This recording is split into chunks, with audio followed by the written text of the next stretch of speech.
But the point I'm trying to make is that by creating this Federal Reserve System, the government now became dependent on these private banks for money. And they started taxing us, you see. And so now what happens is that in 35, I believe it was, Social Security started. And they gave Social Security cards, said not to be used for identification, the Social Security number right on the card, right? And through Social Security, they started deducting money out of your paycheck. That was the first time they were ever could take money out of your paycheck, because people agreed to it because they thought it was going to their retirement fund. And so then when they instituted the income tax again, they started taking money out of your paycheck because Social Security could do it. And then they could do it again. You see what I'm saying? And so now they've even taken control of the tax payment itself. I mean, literally like you're a slave, they're Right. taking it right there when you make it. Exactly. They don't even trust the public enough to send them a check. Yeah. Right. So they take it out automatically because they know people aren't going to want to pay it. So what's happened is that through the implementation of the Federal Reserve System, the government has become vested in these bankers, and they get their money from the bankers.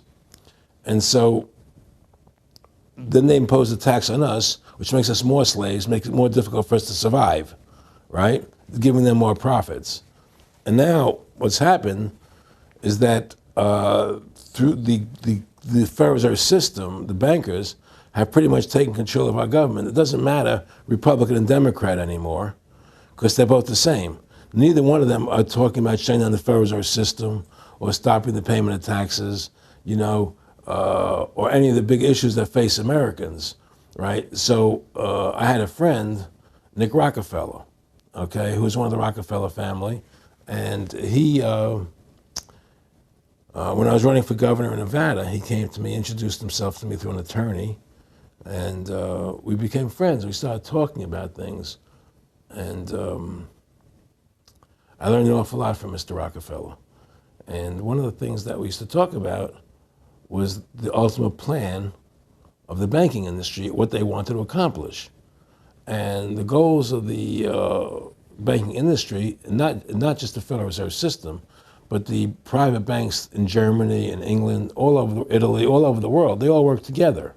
So the ultimate goal that these people have in mind is the goal to create a one world government run by the banking industry, run by the bankers, and they're doing it in sections. The European currency, the euro, and the European Constitution is one part of it.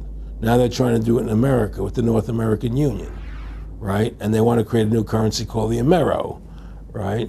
And the whole agenda is to create a one world government where everybody has an RFID chip implanted in them.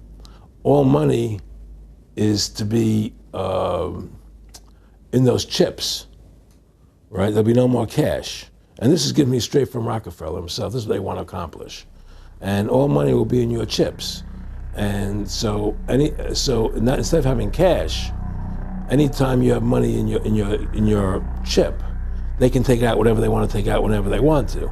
If they say you owe us this much money in taxes, they just deduct it out of your chip digitally. Total control. Total control. And if you're like me or you, and you're protesting what they're doing, they can just turn off your chip. And you have nothing. You can't buy food. You can't do anything. It's total control of the people. And that chip's connected to a database that has your purchasing records, what you do, what everything. you sell. Everything is in there, And so they want a one world government controlled by them, everybody being chipped, all your money in those chips, and they control the chips, and they control people, and you become a slave, you become a serf to these people. That's their goal, that's their intentions.